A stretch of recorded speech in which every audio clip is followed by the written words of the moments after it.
Hi, and on today's video, yes, you're right, we are going to be looking at solar panels. Now, a long time ago, I mentioned I was going to make quite a large financial investment, and I'm finally pleased to showcase to you what that investment was. Now, full disclosure, nothing was sent to me free on this. I wish it was. However, I've had to spend a good £12,000 of my own revenue to basically go off and purchase the full setup that you're going to see today. Now, being in the UK, this is always a little bit of a gamble because we are not like the Arizona desert. We're not like the Nevada desert. We certainly do not have sunshine for very large periods of the year. However, over the last few years, we definitely have seen a change in our global climate. I'm not going to get into global warming, but at the end of the day, we're starting to see a lot of the more benefits that you would see in the likes of the Mediterranean, for example, where we have hotter summers, when we have summers, but generally we seem to get them earlier in the year. So what I'm going to do is actually show you April's viewpoint on this. So the great thing is when I'm actually recording this, we are on our second heat wave of the year, which will probably be our last one, knowing the UK. However, we're going to be able to utilize this to really showcase you the amount of savings it has made me in the will do in the long term to basically offset that initial cost. So just to give you a ballpark figure, over the winter months, my electricity and gas bill were at the kind of peak level of about £350. Now, that is not a generalised view of the whole year because obviously when you get into the summer using less gas, it would probably then sit at around the 250, 260 mark as a rough estimate, mainly because I do have an electric car, but also obviously I am what I would class as a prosumer, because of the amount of kit I have in this. I run a home nav 24/7, so therefore I obviously do consume quite a lot of electricity. What I wanted to do is find a way to offset that cost and future-proof myself when the cost of living continues to rise, and obviously that's then passed on to all the utility providers to basically hammer us as much as they can. Anyway, let me showcase to you what the system is, and then the beautiful parts about what that's actually done to my usage. So just to go over these solar panels, these are the JA Solar. They are rated at 455 watts, which does mean in theory, because I've got 11 of them based on this roof, I could, if my calculations are correct, generate up to 5 kilowatt hours worth of solar power off this device. Now, obviously, that's just a synthetic number. Reality is that within conditions working in any kind of environment, there are a lot of environmental variables that will change that. Now you can see with these, annoyingly, I have that chute. I think if they'd have actually designed this solution a little bit better, they probably could have fitted on an additional 2 panels, and possibly we could have removed that chute to give me more likely 14 panels. They do see it does have some bird netting under that. As you can see, there is a pigeon at the very top of this roof that doesn't seem to give two hoots, pardon the pun, that my drone's up here flying. But it gives you a bit of an overview of these panels. Now, the only problem, as you can probably tell, is I do get a lot of birds that fly around and will most likely absolutely decimate these over time. So cleaning these will be an interesting conversational piece. Now, the other good things about these panels are that each one of them has its own microinverter. So the difference between this and, say, a Tesla Powerwall solution is that one of those can fail and I'll be absolutely fine. So what else do we have in the system? Now, on it's an east-facing wall, this one. We have the 2 Enphase batteries, and I'll talk about these a little bit more in a moment. It is a bit industrious, and don't judge me on some of the cabling on the side there. That was just when I was running some RJ45 temporarily to do some work that I was working through. Anyway, we have 2 5 kilowatt hour Enphase batteries here.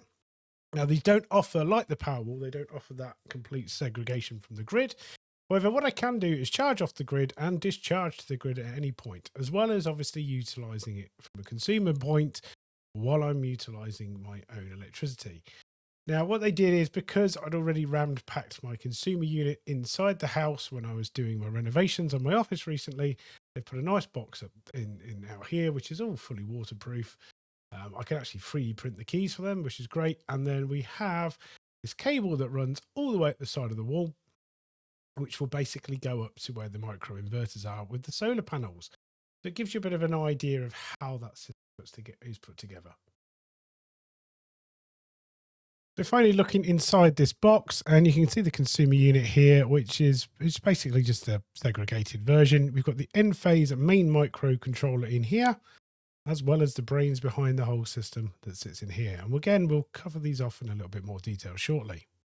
So that's a bit of an overview of the outside system. Now, it is an Enphase system, like I mentioned in the video, and both of those batteries are rated at 5 kilowatt hours. Now, the good thing is I do have the option to charge them from the grid. Obviously, I do charge from the solar as well. And the beauty of it is that basically throughout the day, like we're having today, where we've got a nice sunny day outside, you can probably tell by the glare that's coming from this window, they will charge quite considerably. What I can also do is utilize a feature, which I'll talk about in a moment, with my current supplier, which you probably now know is Octopus. This isn't sponsored or affiliated with them at all. Basically, I have the option to charge overnight for a lot cheaper fee because I use like an intelligent Octopus solution that enables like a 7 pence kilowatt hour price rather than the 27 that most people will get in the UK at the moment. So that gives me some great variables. But let's actually look at the system, and let's look at April in particular. Okay, so let's have a look around the system. And yes, you can tell when I'm recording this now. So 12th of May. At the moment, we're having a really sunny day today. It's 21 degrees C out there at the moment. You can kind of see what's already been produced. So at the moment today, I've produced, as it stands, it's only around midday at the moment. I've produced 11.9 kilowatt hours worth of solar, and I'll break that down for you in a moment. I've discharged 2 kilowatts from the battery, charged the battery by 12.3, and I'll talk about this a little bit more. Exported 4.6, and I'll talk about the export rate I'm currently getting, and imported 14.5 from the grid. And you can probably see there's obviously a strange offset here because I've actually imported more than I've consumed, and there is a relevance to that in a moment. You see this grid dependence. Now, this will always be a certain percentage. At the moment, it's going to be 100. This will change as the day goes on because as I generate more solar, I'm not going to import so much. This will probably get to around 30 something. It did yesterday. So I'm expecting this to get to around 30 kilowatt hours. I am recording videos today and I am utilizing some of my higher spec machines. So this is going to have a particular impact on here at the moment. We have the live status, which I can click on, and this will enable me to connect to the gateway, and you can see what's currently going on. At the moment, I'm producing 4 kilowatts. You can see I'm exporting so much of it and consuming. I'm not actually charging the battery because I don't need to because it's fully charged. And you're probably going to wonder why I charge it at night. But again, I'll cover this off shortly. That gives you that view. If I looked at the array, so what the array is currently doing today, I can see the actual total produces 12.9 kilowatts hours. And then I can see the lifetime it's actually produced is megawatt hours. So that's quite a lot since I've had it. I've only got the one array. I can individually address each of these. So I can see the microinverter, the serial number, the signal strength that they can talk back to, that kind of thing. I don't want to do that at the moment. I'm just going to showcase how these work. But the good thing is I can obviously see which ones are producing well and which ones aren't. Now, this one at the moment is the lowest. Now, the reason for that is if you think of the position of this one, there was a flue around here, which has probably caused a little bit of shade on that one. But as the day goes on, the sun's currently sort of situated around the bottom edge of this, so around where my mouse cursor is at the moment. And it will slowly move around here. Now, I have a south-facing garden, but it does take a little bit of time to get around here. But what we'll certainly see later on is this one here will actually utilize or produce a little bit less, and others will utilize or produce more. So I'm going to give you a bit of a view of that. It kind of shows how that one sits. And you can see that it's quite consistent that this one is impacted slightly by the others. But you can kind of see, you know, but it's not a lot. The actual impact of that flue being there is not the worst. That is actually the highest generated day I've had so far, the 33 kilowatt hours. So that just gives you an idea. So I can go backwards and forwards. I could also look at the month. I can see like the month production. As you can see, the difference really here is negligible. So we're talking about 800 watts over the whole month that it has over this one here, for example. But you can see over the month of May so far, 279. If I went back to April, then yes, you can see there is a little bit more of a degradation on that particular panel there. So I suppose solar panel positioning does become very, very important indeed, but it's just something to be aware of. Now, I can also break down energy a different way. So if I look at it from this view, this is where this kind of gives me a bit more of a granular view of everything. But basically what I did over the month of April, and this is what we're looking at now, and I'll show you how this relates in my bill in a moment, is that I imported 582 kilowatt hours of energy from the grid. I exported 303 kilowatt hours. You can obviously then see the difference on the net imported. I produced 721 kilowatt hours, so I actually produced a lot more than I actually imported, which is exactly what I'm looking for. Discharged from the battery 323 kilowatt hours, and then charged it by 500 or 386.5. Now, some of this charge will come from the solar, some of it will come through my night settings, which I'll show you in a moment. Now, the beauty of this is because I have the ability to charge the batteries overnight, this will always leave me in a position where I can really, really utilize the sun to power other stuff during the day and not necessarily focus on the battery. I've also got an export rate of 15p per kilowatt hour. So this is where it gets really interesting. So between the hours of 11:30 at night and I believe 6:30 in the morning, I pay 7p per kilowatt hour. Yet I can export to the grid at any time for 15p. So what I could do if I wanted to is literally dump the contents of my battery at those times and actually make money and then just recharge the battery, which is kind of what I do to a degree. So what I do is basically I don't dump to the grid. I use it to charge stuff like my car. It shouldn't charge my car properly because the way CT clamps work and stuff on the actual platform shouldn't allow me to do that. But we'll talk about the problems and challenges I had with Octopus installing this in a moment. But it just gives you an idea of the breakdown of what I'm actually doing from this perspective. So really, really powerful system. I really like the Enphase system, and I will talk to you a little bit more in a moment about why, because some of the integrations with it are fantastic. But at least it gives me this nice dashboard. Now, yes, it doesn't have dark mode on the website. However, the mobile app certainly does have dark mode, so you don't need to put your sunglasses on to review these. Now, if I wanted to look at the settings, what I can do is I can go into the battery settings, for example. And in here, you'll notice I give myself the ability to charge the battery from the grid. You can also see I can discharge the battery to the grid. So this is where I could really utilize that 7p per kilowatt hour. I could, in theory, I suppose, discharge the whole battery to the grid, then charge it back from the grid and then discharge it again to make money. I'm going to look into that a little bit more. What I wanted to do is kind of run this for a year and see how that, how my kind of annual bills look before I start to really try to tweak with this. But I could certainly do some very, very clever stuff around when I discharge and recharge those batteries. It's certainly worthwhile me charging those batteries. To kind of put it into context, my car has a 54 kilowatt hour battery in it. It cost me around about £4.50 UK to fully charge it roughly at the moment. So to charge those batteries from 10 kilowatt hours, you're looking about 70p. Obviously, if I discharge it, I'm going to get £1.50, so I can instantly make profit doing it that way. However, I don't want to completely always discharge and recharge the batteries because they do have a certain cycle and warranty around them. You can certainly look a little bit more on your system. You can see your site details, your live status, so I can see what's currently going on, which is what we looked at a minute ago.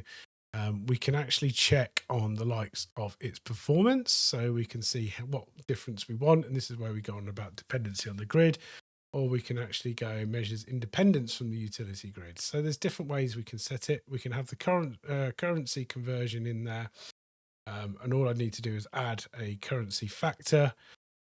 to basically state that in there. I can show the environmental impact, which is really nice to be able to see. But it's basically all the system details are in here. I can get live reports, live vitals, so I can see the actual vitals. And you'll see it does say error needs servicing. I do see this a fair bit. It does come up. It doesn't necessarily need servicing, but because when you actually click on it, it doesn't actually come up. So if it does need servicing, then basically you can just talk to them. But you'll see when I've actually clicked in, it doesn't actually need servicing. It's just the time it takes. Now, it does use Wi-Fi. It uses Zigbee. So anybody who's familiar with Home Labs will know that feature. But that's the system it utilizes. So that's why you're going to get those scenarios. Now, the other reason I particularly like the Enphase solution is for the following. So this is why I particularly like it. So there is a out-of-the-box home assistant integration. Now, I haven't set up too much with this at the moment, but what you can do is I can go into these devices. I can certainly see these two batteries. So these are my two batteries that I've got here. Now, I have put them in area as the loft. That obviously isn't reality, but you get to kind of take an overview of how this is kind of built. I can go into, say, this one, for example, and I can see all the information around it. So I can see the current firmware version it's on, the hardware version, serial number, MAC address. You can download the diagnostics from it. You see I can change the storage mode. So there is one called self-consumption. I've got full backup and savings mode. I'm certainly not going to change any of that.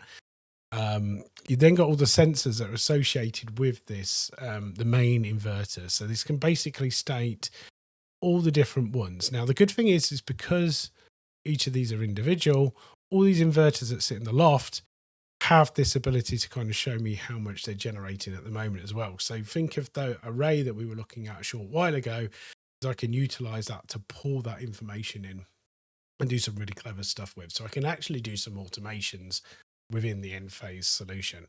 And that's one of the great reasons I like it. Plus the mobile app makes it really straightforward and seamless to manage, but actually just surfacing some of these metrics because they're available from sensors, I can actually utilize it to do some really powerful grid calculations. So what about my bills? And this is what I wanted to show you. Now, obviously some of this has some changes and some conjecture to be added to it. So, but just to give you a bit of an overview, let's kind of put it into a cost perspective, because that's what generally drives people's view. So this is my octopus view of April. Now, I will say at the moment, I have not received the payment for the exported. So this will certainly change the electricity bill. So remember what I said earlier about my electricity and gas bill generally from the last year, and probably I can go back and showcase one of those. Let's see how far back I can go. If I take one from May last year, let's give you that example. Well, let's take April's actually. That's a good one to utilize. So late April last year, my cost was £142.46. Now, bearing in mind that was on a flexible tariff as well. So it was on a better than available tariff now.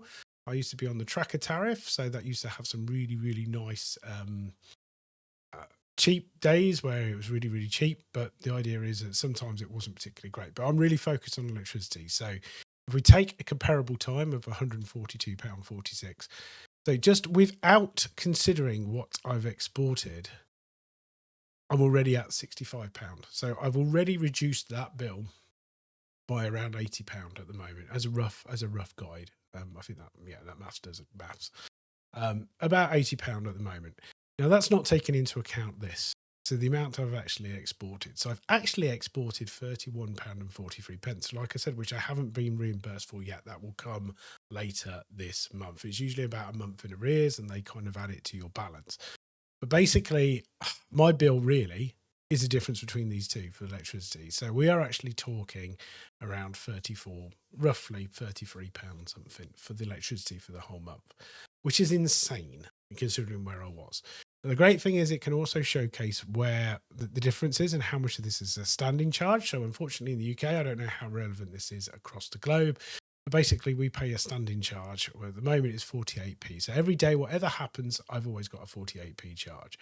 I can see what's run at the off-peak. So I can see the costs at the off-peak. But the rest of it, you can see that generally on the off-peak, I'm not spending an awful lot of money now. it's actually reduced quite considerably. Now, this is still with the household, still not using electricity optimally and still utilizing stuff like the washing machine and tumble dryer during the day. Whereas if we actually utilized it in the correct manner and basically scheduled it overnight, this bill would be significantly cheaper than it is. We would probably get to a point where we would almost be owed money. And I can showcase how that actually works. So let's take a day that's only just happened. So we'll take let's take yesterday, for example. It was a very hot day. Actually, the numbers aren't in yet, but let's take 10th of May. So we'll take 10th of May as a good example. So the 10th of May at the moment, I actually only utilised £1.56 worth of electricity. However, I exported £2.46. So on that particular day, I did not pay a single penny, or I won't pay a single penny for my electricity. And that's where solar panels really start to come in and showcase. Now, obviously, I am looking at May at the moment, and we are taking April into consideration. There are certainly days where it hasn't been as good. So if I go back in time, if I can think of a day that was a bit gloomy, let's say if I can find one. There was, I think, around it might have been that day, actually, the 11th of April, for example, wasn't particularly good. It probably was this day, actually. We'll take I think the 10th of April from memory was not a particularly good day from a sun perspective. I only exported like 92p, but still, my electricity bill is a lot cheaper than it would be normally. I was going up to days where I was running about £7 or £8 as an overall view because I'm able to utilise that battery. So let's summarize and let's talk price. Let's talk, return on investment, that kind of thing that is really crucial when making this decision. Now, like I said, it was slightly under 12k. I was just being a bit facetious. The reality was it was around about £11,000 UK around the time of purchase. Now, I did get a bit of a deal at the time because they were a particular deal on those particular panels. But nevertheless, that's the kind of investment that would take to kind of put a solar panel plus battery solution on. Now, most of the cost is the batteries. Panels themselves aren't actually that bad. So if you actually just want to do this to, basically do everything I'm doing, but without the ability to, store and then utilize it in other ways, you can absolutely do that. Now, the return on investment was stated from Octopus that it would pay itself back within 5 years. To be honest, if the way that it keeps going at the moment, I think that's very possible. What I will do is probably at the very end of or the middle of next year, around this time, is I'll do a follow-up video on this to basically cover off what we're looking like at the moment. So I'll kind of look at the total cost and how we've burnt down on that on the actual savings. Because without a year, it's very difficult for me to estimate. I can basically go on what I've seen, but what I would like to do is actually look at the savings over the 2 years. So one, obviously, without solar panels compared to this year with, and then I can give you a bit more of an accurate view on the return on investment. Actual Octopus installation itself was good on the whole. I did have a few challenges where they'd installed the CT clamps incorrectly. So they done this because they didn't want the battery to fully just discharge to the car, because I do have an electric car. But what they ended up doing is actually putting CT clamps on the wrong way. And all that was doing is, instead of me being able to self-consume, so any battery power that was stored in there, it was just basically sitting there idle and never worked at night. And then all I could actually do is export to the grid. Now, I didn't lose anything because basically I raised a mistake. They've got a great warranty, these Enphase systems, and also Octopus themselves are pretty good at actually resolving the problem. And they did compensate me for the time. So we did come to a good arrangement on what that compensation looks like. Now, on the day of installation, I did have some ongoing challenges with getting scaffolders. Now, that wasn't down to me. It wasn't also necessarily down to Octopus themselves, but just the way scaffolders like to work. At the end of the day, they're booked. They just come. Most people who know anything about scaffolding know that they'll utilize people's properties, almost storing ground for their kit. And they're obviously very busy. They have a lot to do. And we did have a few challenges around getting the scaffolding in. It did actually get done on the day of installation. The installation took about a day and a half all in, which wasn't bad at all. The power was out for about an hour, maybe 2 hours tops. So, from my perspective, that was pretty good.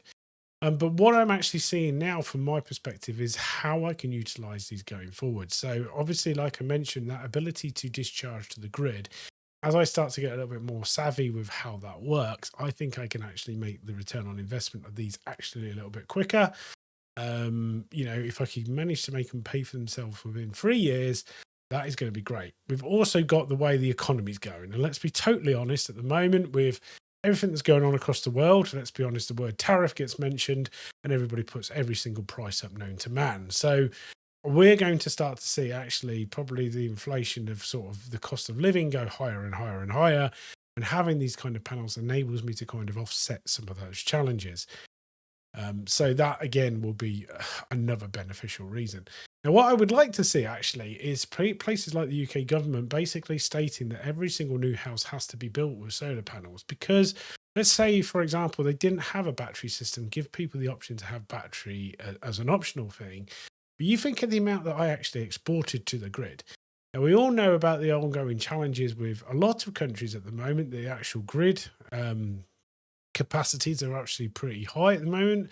And we know there's always challenges in certain times of the years, certain days of the month, that kind of thing, that kind of peak capacity can go up somewhat. But if you think that every single house, rather than like destroying our countryside and putting solar farms up, but maybe insisting that every house is now built, so any brand new property that's built has solar panels installed at a minimum, even if it's just a few, would actually make a big potential saving and actually help the planet out a little bit. So don't get me wrong, I'm not one of those people that are going to chain myself to a tree, but I think anything, little things that we can do will certainly help the environment and certainly help out cost of living for individuals. Now, we know what will happen though, that saving would never be passed on to us end users because the consumer is always the one getting battered. So it doesn't matter what we do really, but let's just say there is opportunities there, I feel, to kind of make this a little bit easier for everybody. Anyway, if you have liked this video, I do apologize. It's been such a long time since I've uploaded one.